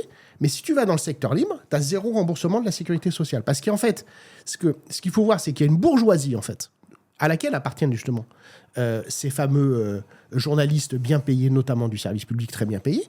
Il y a toute une grosse bourgeoisie en France qui vit de l'État et de la sécurité sociale, mais qui, pour une partie croissante d'entre elles, et c'est là que ça a changé, fait sécession politiquement. Hein, c'est-à-dire que c'est l'exemple du médecin dont j'ai parlé qui est à l'hôpital, dont la plupart des revenus viennent de la solidarité nationale, qui a aussi des revenus privés avec le marché, avec les consultations privées, mais qui met ses gamins dans le privé, qui vote à droite, etc., qui gueule tout le temps sur les fonctionnaires. Moi, j'adore, quoi. Les médecins, députés, c'est quand même... La médecine en France vit de la socialisation des dépenses. Et les mecs sont très majoritairement de droite, ça n'a pas toujours été le cas, et ça le gêne. Alors par contre, le fonctionnaire ne fout rien, le chômeur est assisté, mais les premiers assistés, c'est vous, les amis. Hein, comme mes amis agriculteurs, à qui j'aime bien rappeler qu'ils sont encore plus dépendants de l'État que les fonctionnaires. Oui, non, mais si on fait un terme de l'économie politique, il y a cette bourgeoisie qui est en fait très importante, qui vit en fait de la dépense publique, mais la dépense publique, c'est toujours les autres. Moi, j'ai toujours pensé que je ne servais à rien pour mon pays. C'est-à-dire que tu supprimes mon poste de prof là, ça n'a aucun effet sur rien sur l'économie du pays. Moi, je l'ai toujours su, ça me pose aucun problème. Mais au moins, je le dis. Ça a forcément un impact plus tard. Si on supprime des professeurs, et ce qu'on disait un petit peu tout à l'heure sur les élèves et sur l'efficacité, c'est... c'est surtout, par exemple, les ventes de Célio vont s'effondrer, quoi, par exemple, parce que j'aurais plus le moyen d'acheter mes t-shirts. Mais non, mais tu vois, ce que je veux dire, c'est que j'ai toujours su... C'est pas vrai des professeurs des écoles. Par exemple, si on faisait la productivité marginale comme dans les manuels d'économie, les professeurs des écoles devraient être plus payés, par exemple, que les professeurs d'université, parce qu'on a 1000 études qui nous montrent que tout se joue quand tu as 6 ans. Tu vois. Mais moi je n'augmente pas la productivité de l'économie française. Mais au moins, je me mens pas là-dessus. Tu vois. Non, mais je reviens. Il y a vraiment toute cette grosse bourgeoisie qui vit en fait de la dépense publique, soit étatique, soit socialisée par la sécurité sociale, et qui passe son temps à critiquer l'État, alors qu'en fait, vraiment, ils en vivent. Et ça... Je pense que c'est un énorme blocage dans le débat, alors là, politique français. On doit avoir le droit... Enfin... c'est très compliqué, ce point. C'est très, très compliqué. Oui, Parce que tu as des éléments de liberté individuelle quand même qui rentrent en ligne de compte. Et tu as aussi... une autre réalité qui est que la qualité du service public a quand même baissé. Mais à cause, notamment dans l'éducation, de la concurrence dans le privé. C'est ce qu'on raconte dans le bouquin. On fait appel à Hirschman, qui a très bien expliqué ça. Albert Hirschman, je vous laisse découvrir, qui est un mec fabuleux, qui a été résistant pendant la Seconde Guerre mondiale, etc. Et il fait donc cette observation. Donc je te raconte l'histoire. On est dans je ne sais plus quel pays africain. Il y a 2 villes où il n'y a qu'une ligne de train, il n'y a pas de route. Voilà. Et donc, et super qualité de service. Pourquoi ? Parce que la bourgeoisie prend le train. Et donc, la compagnie ferroviaire, en fait, elle a le souci de bien servir ses clients riches. Il est sur place, lui. Il y a une route qui est créée parce qu'il n'y a pas assez de trafic avec le train. Et donc, il se dit, je suis économiste, concurrence, augmentation de la qualité. Qu'est-ce qui se passe ? C'est qu'en fait, les riches prennent la route. Et donc, la qualité, les pauvres prennent le train. Les pauvres prendront le train. Et donc, la qualité de service s'effondre. Et c'est ce qu'on a vécu, en fait, dans l'éducation. Pourquoi ? Une des raisons qui est à la fois sociologique, psychologique, de l'effondrement de la qualité, c'est très connu dans mon métier, c'est qu'est-ce qui valorise les professeurs des écoles ? C'est d'avoir la fille du médecin. C'est d'avoir tes enfants. Quand tu te retrouves en Seine-Saint-Denis et que tes élèves, c'est tous des enfants d'immigrés pauvres, d'ouvriers, etc., toi, comme enseignant, tu vis ça beaucoup plus mal que si tu as la fille du maire. Mais si la fille du maire, qui avant était dans le public, maintenant elle est dans le privé, eh ben, tu as une spirale à la baisse. Et en fait, le problème, c'est qu'on en est déjà à la fin de cette spirale à la baisse. Et cette spirale à la baisse, c'est un résultat classique dans tous les pays libéraux où justement l'ouverture à la concurrence des services publics a fait exploser les inégalités et aussi l'insécurité et aussi la violence. C'est que le génie du système français, mais qui, je pense, ne pouvait pas résister dans la société de l'individu telle que les années 80, c'était la carte scolaire. La carte scolaire, c'était soviétique. Mais la carte scolaire, c'était génial. C'était de dire, vous vivez au même endroit, vous allez tous à la même école et vous n'avez pas le choix. Et en fait, on a cassé la carte scolaire au nom de la liberté de choix individuelle. Mais effectivement, cette liberté de choix individuelle, en fait, a été subventionnée par l'État parce qu'encore une fois, quand tu vas dans le privé, tu coûtes pareil à l'État. Et regarde, c'est complètement dingue. Tu as un collège. Imagine, tu as 500 élèves dans un collège. Si chaque famille ne met que 100 balles par mois, tu te rends compte? Ce qu'il faudrait faire, c'est quoi? C'est enlever les financements, enlever les privés Alors, sous contrat? Là, je reviens sur ce que je disais tout à l'heure, C'est ce que je dirais. sur le lien de l'importance de retrouver de la causalité. C'est-à-dire l'importance de retrouver, voilà ce qui se passe, et il se passe ça parce qu'il s'est passé ça avant, parce qu'on a pris cette décision, etc. Et je ne crois pas que ce qui déclenche la baisse du niveau du service public éducatif en France, c'est le comportement de consommateur des bourgeois et l'émergence du secteur privé. Je vois très bien comment ça y contribue ensuite. Je vois très bien comment ça amplifie le phénomène ensuite. Mais le point de départ, je ne crois pas que ce soit ça. Non, mais je suis Je d'accord. crois que le point de départ, c'est des décisions d'organisation de la fonction publique éducative. Et on retombe sur mon point de morale, c'est-à-dire il y a des comités, il y a des réunions, il y a des moments où des décisions ont été prises qui ont amené le service public à se dégrader. Et moi, mes enfants sont dans le... Donc moi, je suis un enfant du public. Je n'aurais jamais imaginé que mes enfants ne soient pas dans le public. Ouais, D'accord ? c'est ça. J'aurais jamais imaginé. Vraiment. Et mes 2 enfants, le directeur et la directrice de leur école publique m'ont dit de les sortir. C'est ça. Le directeur de l'école m'a dit « Votre fille, on ne peut pas s'en occuper.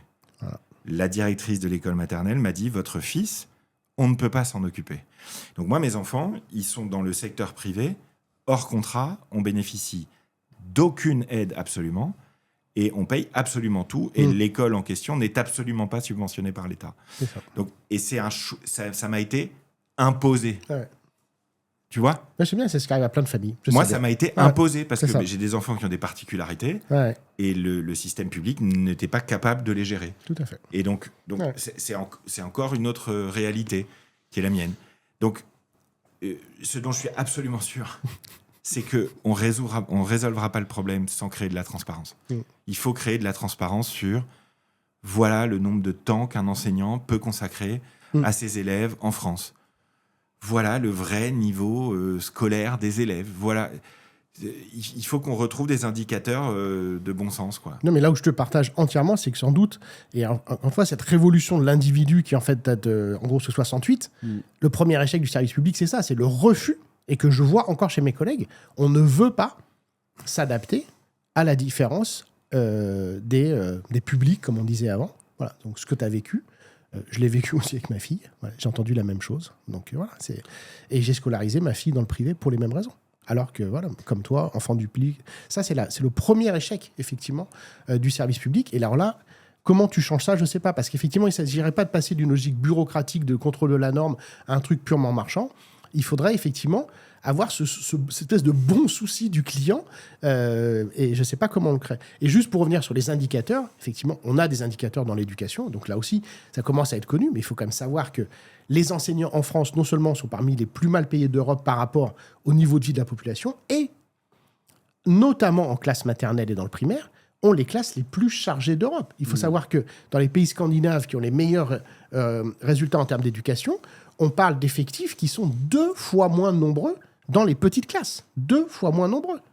Voilà. Donc là, il y a un échec. Et donc là, moi, il y a un abandon de la jeunesse qui est absolument scandaleux. Et je ne comprends pas bien, notamment à gauche, pourquoi cette statistique n'est pas plus dite, quoi. C'est que les classes sont surchargées.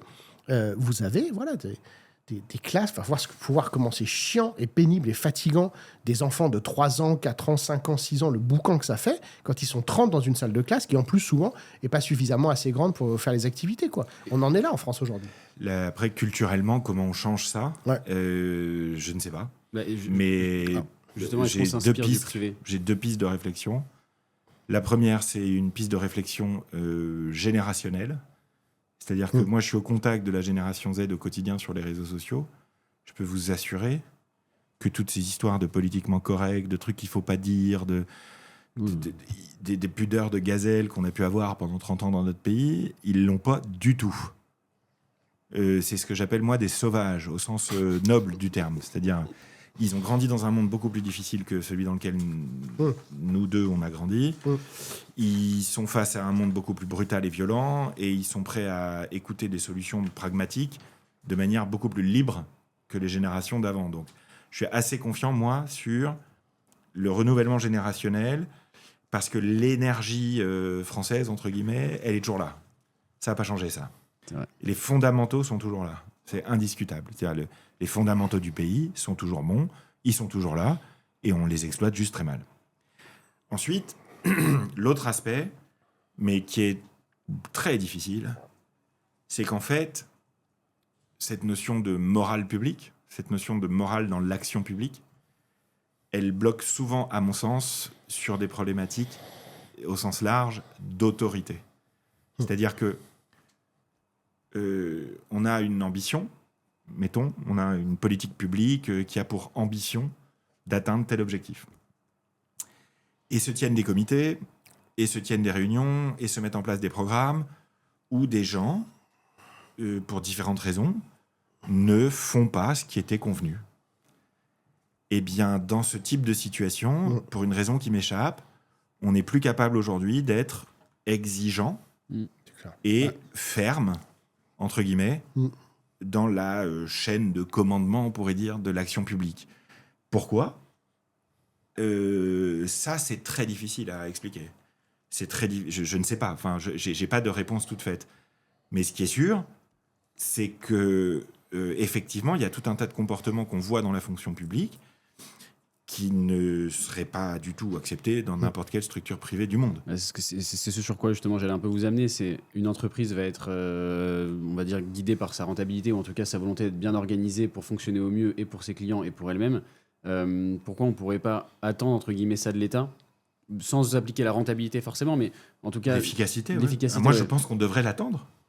Il n'y a aucune raison d'être moins exigeant envers une structure publique ou une structure privée. Est-ce qu'il faudrait s'inspirer potentiellement de ce qui se fait dans le privé, et potentiellement ce que tu racontais tout à l'heure, d'avoir voulu trop organiser l'entreprise, au final de la rendre plus horizontale, ça a fonctionné. Est-ce qu'il ne faut pas s'en inspirer ?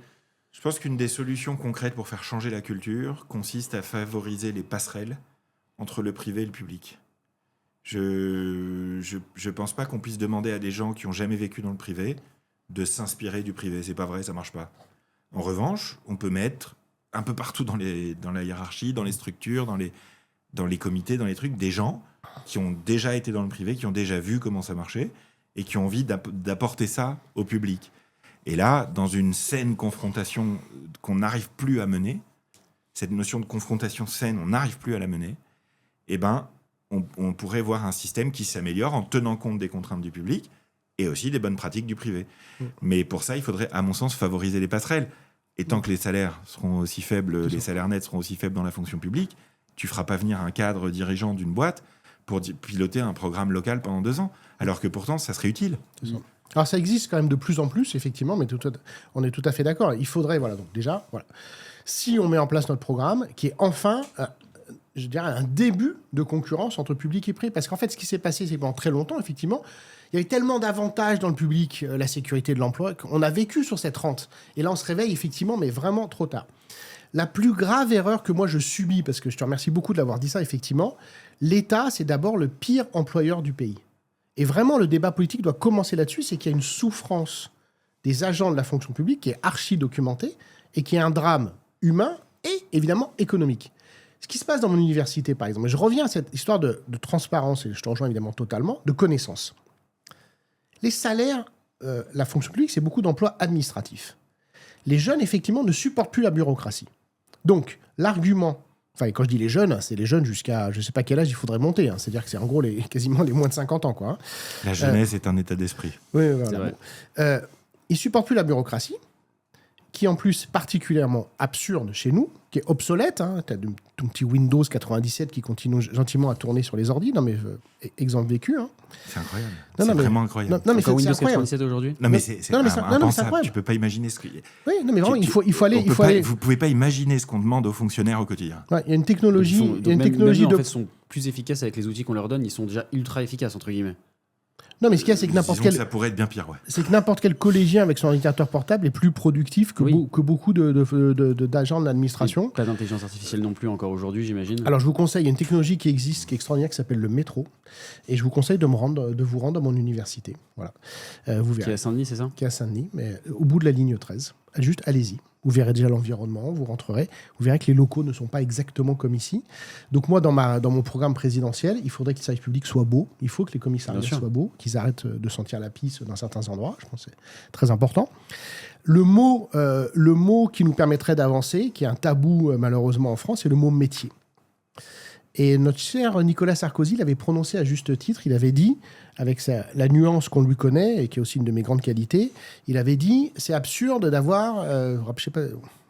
Rappelez de ça. C'est absurde d'avoir des questions sur la princesse de Clèves dans un concours pour devenir fonctionnaire. Et en fait, il avait profondément raison. C'est-à-dire que... Enfin, en tout cas, il avait à moitié raison, mais ça suffit largement. C'est qu'il y ait des épreuves de culture générale, de compétences générales pour devenir fonctionnaire, évidemment.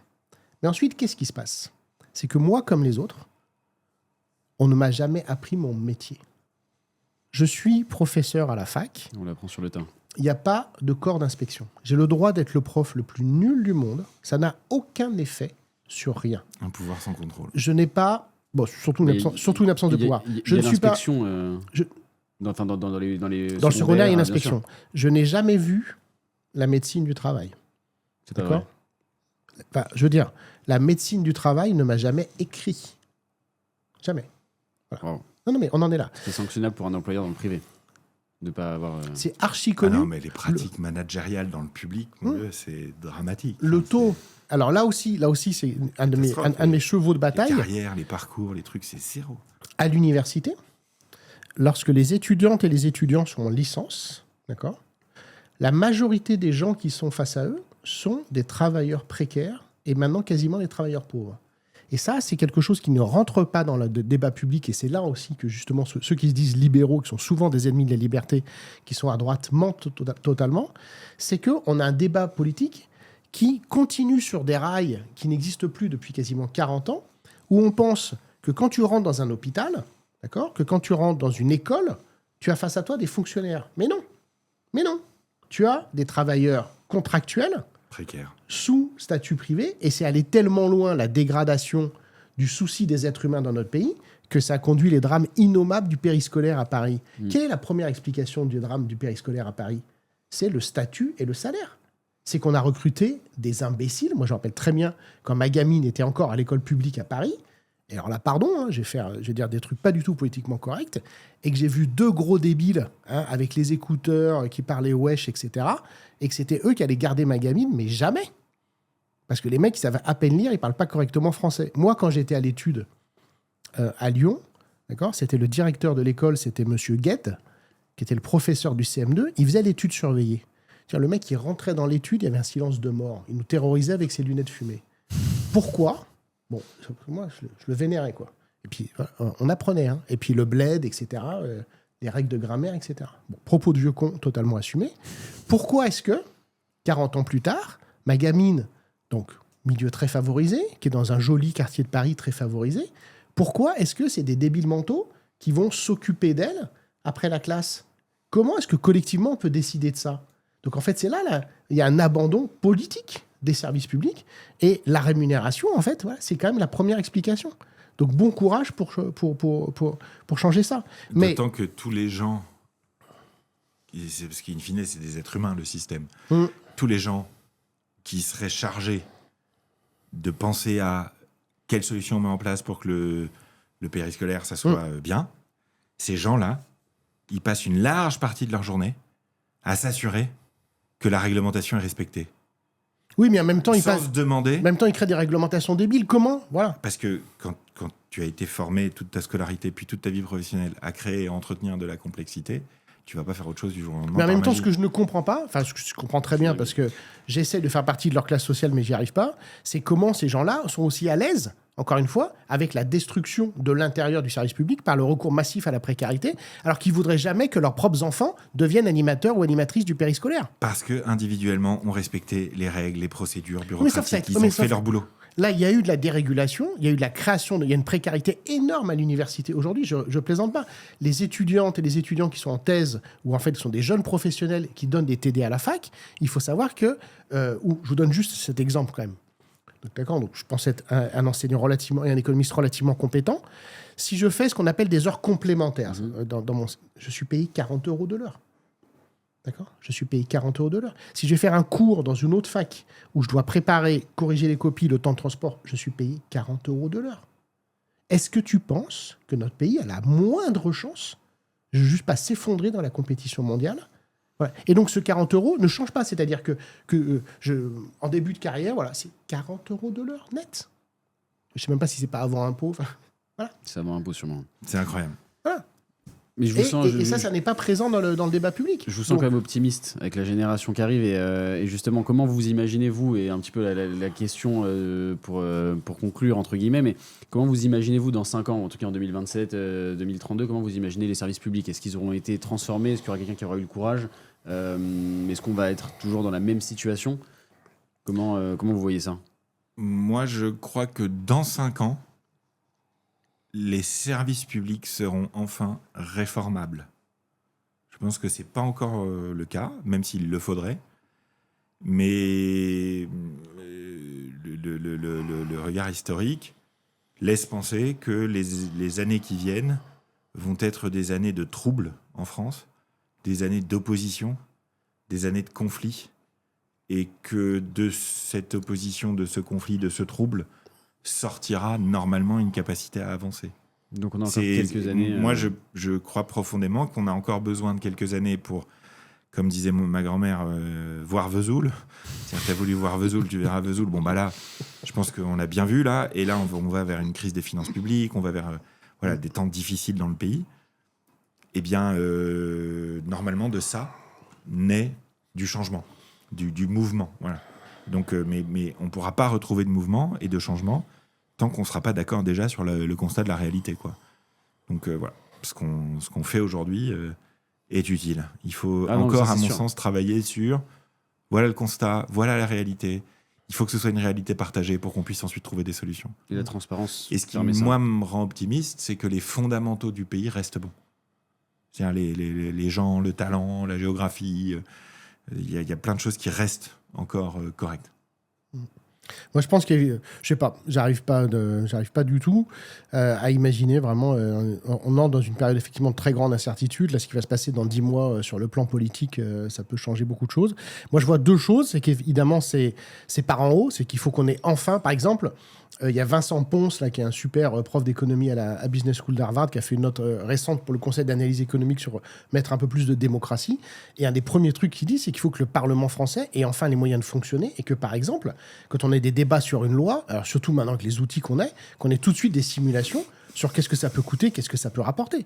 Il y a une loi sur 2 qui n'a absolument aucune étude d'impact en France. Mais je sais. Mais une loi sur 2. Oui. Voilà. Mais Michel Rocard. C'est pire. Non, c'est voté. On ne sait même pas ce que ça va faire. Ouais. Une loi sur 2. Ils s'en foutent. Et après, si ça, par exemple, ça coûte 10 milliards au service public, on dit ah, en fait, on l'avait pas anticipé. Oui. Et puis après, il n'y a personne qui va regarder de toute façon. Mais c'est surtout ça, on ne saura jamais. C'est le manque de contrôle, ce que tu. Non, mais d'information. L'abandon total. C'est même pas du contrôle, c'est de l'information. Et puis surtout, il faudrait, mais alors ça, comment faire ? Qu'on ait enfin des députés et des sénateurs et des sénatrices qui, en fait, s'intéressent à l'avenir du pays. C'est-à-dire que ces gens-là ne font pas la fiche de poste. C'est-à-dire qu'ils sont là, ça se gargarise, on se fait servir toute la journée par des fonctionnaires très bien payés dans les assemblées. Il faut voir les niveaux des salaires à l'Assemblée nationale et au Sénat des fonctionnaires. Bon, tant mieux pour eux. Et ils n'en ont rien à faire de l'avenir du pays. Sinon, ils se poseraient ces questions, ils le demanderaient eux-mêmes. Comment ça se fait ? Moi, je ne comprends pas, notamment que le camp dont je viens, que la gauche ne comprenne pas que l'État est en danger, effectivement, comme il a été détruit idéologiquement aux États-Unis, au Royaume-Uni, avec le résultat que ça donne sur, encore une fois, les inégalités, l'insécurité, le fait que les gens vivent très mal, que la qualité de vie s'effondre aux États-Unis, que l'espérance de vie baisse parce qu'ils ont pété tout ce qui était public, et qu'il y a une haine de l'État qui montre, et qu'il faut défendre, l'État est en danger, et qu'effectivement, la seule façon de le préserver, c'est qu'il soit exemplaire, qu'il soit efficace, etc. Et l'autre chose, c'est que du côté des électrices et des électeurs, on sait que les gens sont très attachés au service public en France, il faut espérer qu'ils comprennent enfin que ça n'est pas vrai, que les services publics coûtent cher en France, que ce qui coûte cher, et c'est un autre débat, c'est nos chers retraités, et que les gens, en fait, souhaitent vraiment que les policiers soient bien payés. Et enfin, il y a plein de réformes pragmatiques. Par exemple, tu pourrais faire un gain énorme. On a commencé par cette affaire effroyable dans la police et la justice. Comment est-ce que la police pourrait mieux payer ? Moi, une proposition depuis très longtemps, c'est que les gardiens de la paix, les gens dans les commissariats, soient formés à la dactylographie. C'est-à-dire que le mec qui tape sur 2 doigts là, sur son ordi, en fait, ça fait rire, mais ça fait pas rire du tout. C'est que s'il tapait à 10 doigts, eh ben, il gagnerait énormément de temps dans les procédures administratives. Pourquoi est-ce qu'on est nul ? Alors, effectivement, il faut utiliser l'IA, il faut effectivement supprimer le statut de la fonction publique, il faut faire disparaître de façon intelligente tout un tas de métiers qui ne servent plus à rien, mais il faut que moi, comme les autres fonctionnaires, on devienne multitâche comme tout le monde, comme on l'est déjà, que ça soit reconnu dans la rémunération, et on peut faire des gains de productivité de dingue. Et je termine sur cet exemple. Si les policiers savaient taper à l'ordi, s'ils savaient vraiment utiliser les logiciels, les recherches, etc., tu as des gains de productivité de dingue. Donc, il faut parler productivité dans les services. Ça existe, la productivité et les gains de productivité dans les services. Vraiment, ça existe. Et il faut des managers. On peut faire il y a des indicateurs débiles. Les policiers, justement, l'avaient expliqué sous Nicolas Sarkozy, qui multipliaient, ils contrôlaient 10 fois le même mec dans la cité parce que ça comptait 10, etc. Donc, on connaît on connaît tout, en fait. Hein. On connaît les mauvais indicateurs. Il y a des bons indicateurs. Tu fais du management sur des bons indicateurs. Voilà, tu récompenses ceux qui font bien. Enfin, je veux dire, en fait, les solutions sont connues. Et les agents de la fonction publique le sont de plus en plus demandeurs. C'est ça qu'il ne faut pas croire. C'est qu'on en a marre de mal faire notre boulot. Bah, tout le monde, sauf ceux qui décident. La majorité des personnes qui travaillent et qui sont sur le terrain, l'immense majorité des fonctionnaires, à mon sens, sont conscients du problème et parfaitement au clair sur ce qu'il faudrait faire. C'est un problème de Moi, vision. j'ai des témoignages assez clairs. À chaque fois que je publie des contenus sur une forme de gabegie publique, en étant un peu précis, immédiatement, j'ai dans les commentaires ou en message des dizaines de fonctionnaires concernés par ce truc-là qui me disent « Non mais Mathias, en vrai, c'est pire. » C'est ça. Et c'est systématique, si tu veux. Donc la conscience est réelle, elle est totalement absente du débat public parisien au niveau des élites économiques, politiques et journalistiques. Et c'est probablement parce que ces quelques centaines de personnes à Paris sont assez préservées des impacts négatifs du fonctionnement du dysfonctionnement des services publics. C'est ça. Et que donc, donc il va falloir qu'une nouvelle génération de responsables émerge. Voilà, plus pragmatique, plus concret. Et j'ai aucun doute qu'on va relancer le pays. Attention, hein. Moi, j'ai aucun doute qu'on peut relancer le pays parce que on l'a déjà fait une bonne 50aine de fois depuis 2000 ans. Quoi. Donc, C'est vrai. on va être capable de le refaire encore, mais ça va être dur. Et ça, c'est pas drôle. Bah, merci à tous les deux pour cet échange vraiment hyper enrichissant et hyper constructif, de haut niveau, vraiment. Donc ce qu'on retient, c'est un petit peu le fait que ça dépasse les clivages qu'on peut imaginer. C'est vraiment un problème qui est un peu sous-jacent, un peu profond, et qu'il va falloir se retrousser les manches et réussir à aller chercher des solutions et les appliquer. Merci beaucoup, messieurs. Merci. Merci beaucoup à toi. Encore une fois, merci Trade Republic de la confiance depuis le premier jour. Les sujets que l'on aborde sont sérieux, à traiter avec des acteurs sérieux. Ce qu'on retient ce soir, c'est que les services publics et leur efficacité dépassent tout clivage politique. C'est une question de choix budgétaire, d'efficacité de chaque euro dépensé, mais également d'un contrat social à réinventer dans les décennies à venir. Alors dites-nous en commentaire, comment vous vivez la situation ? Êtes-vous en province ou alors dans des centres urbains ? Avez-vous l'impression d'être délaissé par l'État ? Qu'est-ce qui pourrait, selon vous, changer les choses ? Si vous êtes intéressé et concerné par la compréhension du monde qui nous entoure, de l'économie, de la finance et de la géopolitique, vous pouvez vous abonner juste ici. Ça nous donne beaucoup de force et ça nous permet de continuer notre travail. Merci. Moi, je vous dis